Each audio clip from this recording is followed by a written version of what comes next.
My name is Nur Sabrina Shahira binti Muhammad Zahuri. My student number is 2024669132. So today, our group will be present about the digital economy and digitalization, which is analyzing the economic implication of digital inequality. Now, let's start with the introduction first. In this modern era, digital technologies have become a powerful force that shapes how we live, how we work, and even how we connect with the others. It drives the digital economy by enabling the online transactions, communication, and even access to the service through the tools like mobile technology, big data, and the internet.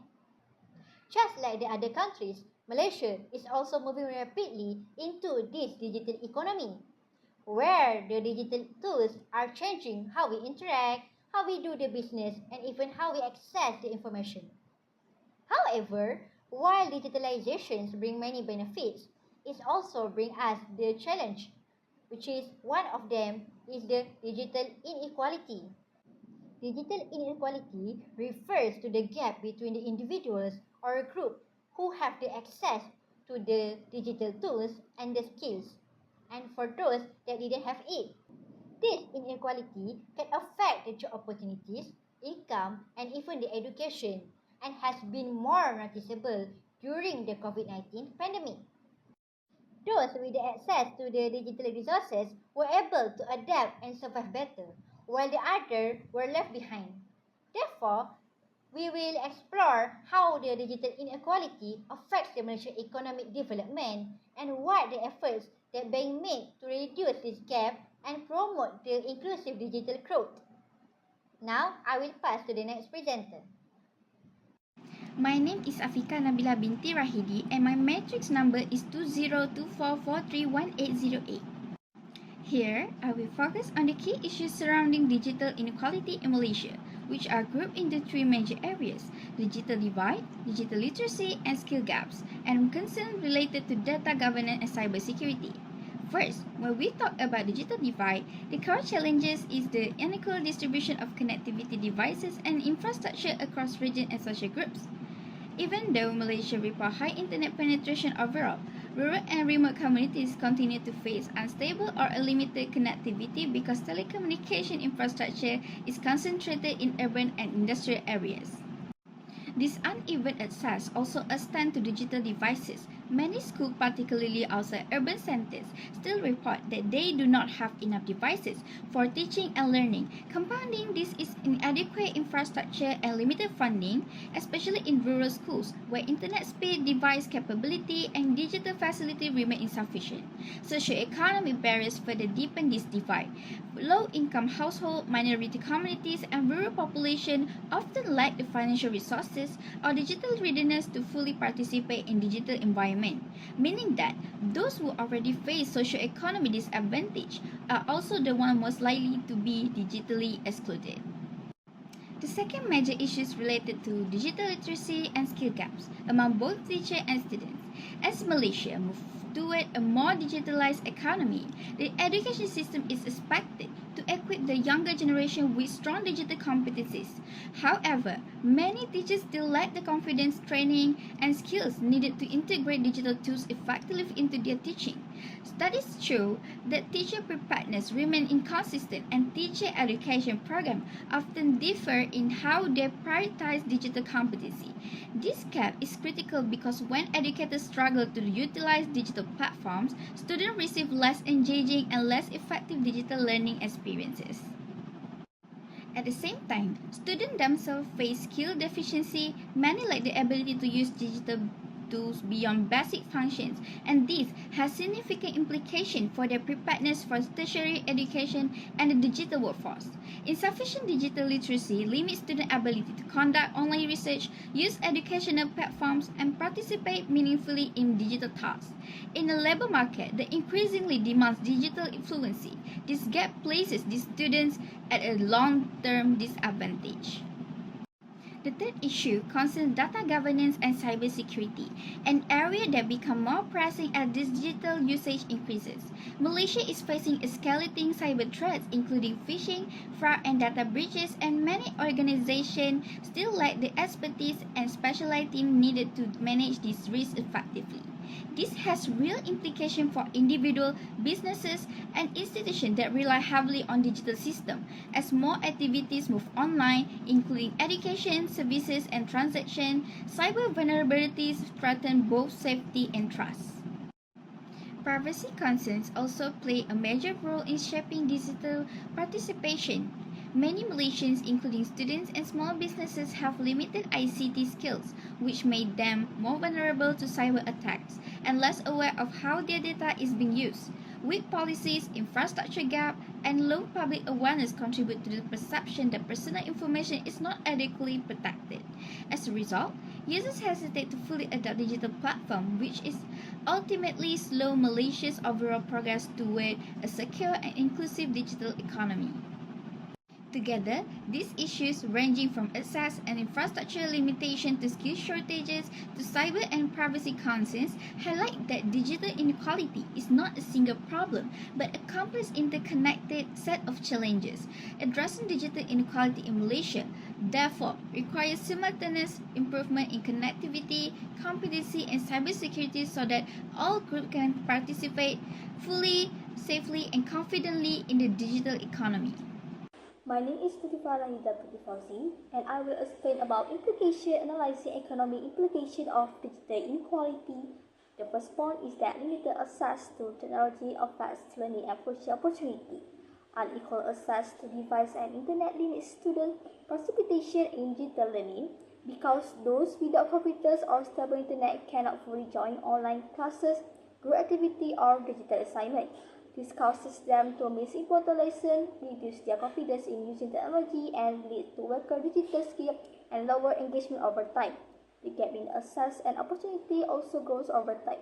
Students who lack early digital exposure become less prepared for higher education and future jobs that require technology, which reduce their chance for better careers and long-term success in the digital economy.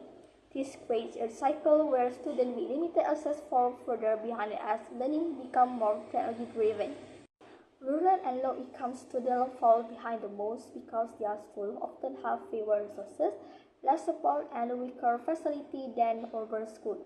Limited funding, fewer qualified teachers, and poor digital infrastructure make it harder for the students to keep it up, leading to lower academic performance and fewer learning opportunities compared to their urban peers.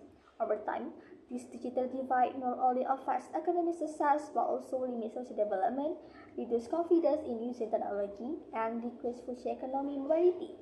Students without access are less likely to gain the digital skills needed for innovation, higher paying jobs, and participation in an increasing technology-driven society, further widening the gap between disadvantaged and advantaged communities. The second point is digital competency shortfall in education. Teachers lacking digital skills struggle to deliver engaging online lessons because they are not confident using digital platforms, multimedia tools, or interactive features. This often leads to one-way teaching where students only watch instead of actively participating, which reduces motivation, interaction, and overall learning quality. When teachers cannot use tools like breakout rooms, quizzes, or collaborative platforms, online lessons become less dynamic and less effective. Students with digital literacy also face difficulties in completing digital-based tasks and research. Many can handle basic computer functions but struggle to search for relevant information, organize sources, or evaluate online content. This causes them to take longer on assignment, rely on low-quality websites, and produce work with less depth and accuracy. Their lack of digital confidence also affects their ability to keep up with modern classroom expectations. Overall, when both teachers and students lack digital competency, online learning becomes less effective, participation decreases, and the full benefits of digital education cannot be achieved.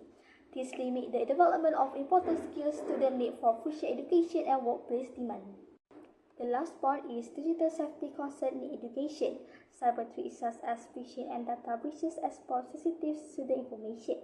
Students can easily fall for fake links that steal their login details, giving attackers access to personal data like academic records, contact, or financial information. When schools store large amounts of student data online, cybersecurity can lead to serious breaches, putting students at risk of identity theft, fraud, or misuse of their personal information. Even small security lapses, such as switch password or outdated software, can create opportunity for attackers to compromise student account and school system.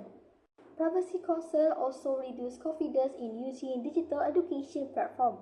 Many students hesitate to participate fully online because they worry that their data might be exposed or misused. These fears make them less willing to join discussion, share assignments, or use interactive tools with lower engagement and collaboration. In some cases, students may avoid using online platforms entirely, missing out on the benefits of digital learning, such as access to multimedia resources, collaborative projects, and flexible learning options. Repeated breaches or security threats can erode trust not only in digital platforms but also in the education system itself. Students who feel unsafe online may experience stress or anxiety, which can affect their overall learning performance. School and educators need to implement strong cybersecurity measures, teach safe online practices, and ensure privacy protection to foster a secure learning environment. By addressing digital safety concerns, students can participate more confidently in online learning, improving both engagement and the quality of education. Improving the integration of technologies in education. Ministry of Education introduced the Digital Education Policy in 2023, while the Ministry of Higher Education launched DEPAN 2.0 to integrate digital technology into teaching and learning. These policies aim to develop creative and intelligent students through digital learning. However, effective implementation depends on good governance. Educators must clearly understand the policy, framework, and schools and universities should be provide proper briefings and training. Making the practice of digital teaching compulsory will ensure the policy reaches its intended target. Next, digital infrastructure. Digital education in Malaysia began in 1990s through ICT initiatives. However, access to proper infrastructure remains a challenge, especially in rural areas. As of 2020, 1.7 million students face digital poverty. This shows the urgent need for improved access to devices and facilities such as computer labs. The government should introduce subsidy programs to help underprivileged students afford digital devices. Accessibility. Education is a basic human right recognized by the United Nations. The government must ensure no student is left behind. Strengthening initiatives like the Lima improve accessibility, empower students with critical thinking and problem-solving skill, supporting SDG 4, Sustainable Development Goals, which is quality education, especially in states like Sabah and Sarawak. Next, more budgets for education. Integrating AI in education, generative AI plays a major role in modern education. AI can personalize learning, analyze student performance, provide instant feedback, and assist teachers in creating educational content. This improves student engagement, motivation, and learning outcomes. Furthermore, strengthening TVET and higher education. In the era of Industrial Revolution 4.0, TVET is essential for developing a skilled workforce. The Malaysian government allocated RM6.8 billion in 2024 to enhance TVET programs. This investment supports workforce readiness, economic growth, and national development. Conclusion, stronger governance, better infrastructure, and inclusive access and higher investment in AI and TVET are crucial to ensuring a future-ready education system in Malaysia. Thank you. My name is Nafarahin Yusuf Salim. My matrix number is 20246975596. For the conclusion, Malaysia's move into the digital era brings many benefits, but not everyone is able to enjoy them equally. Many students, especially in rural or low-income areas, still struggle with poor internet access, limited devices, and schools that lack proper digital facilities. These challenges affect their learning, reduce their digital skills, and limit their future opportunities in education and jobs. Teachers also face difficulties using technology due to limited training, while issues like cyber threats and data privacy concerns make students less confident in using online platforms. To overcome this, Malaysia needs stronger digital infrastructure, better teacher support, improved digital literacy programs, and stronger cybersecurity measures so that all students can benefit equally from digital education and the country can move forward together.